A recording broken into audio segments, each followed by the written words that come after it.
Haicharde constáisih is me Victor Boyde an difiigh teanga I géirí heas agus bhhailm fógra a dhéanamh. Tá marathon na dealaigh siúlaigh tuismitheoirí na Gaeltachta I gcúr le pleanaltha teanga fud na tíre.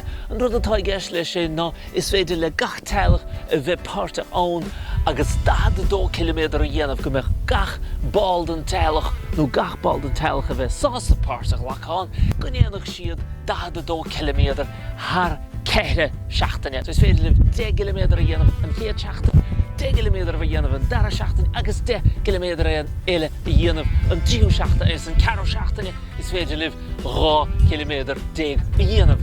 Agus an sin tá marathon ruite nó siúlta a gibh. Is féidir le ruch nó siúl is cuma ach caithimid an 12 kilometr sin a dhéanamh. Cad iad na dúisin atá ar fáil ag a deire? Well tá testas ar fáil ag gach teilech a bheith páirte agus dúisin na deasa eile nach luaméis ach tá siad go deas.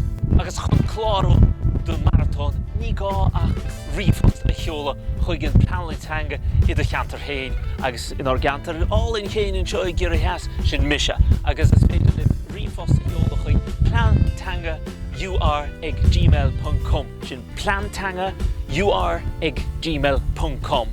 Bígilín, bígilí chéile, déanamid an marathon.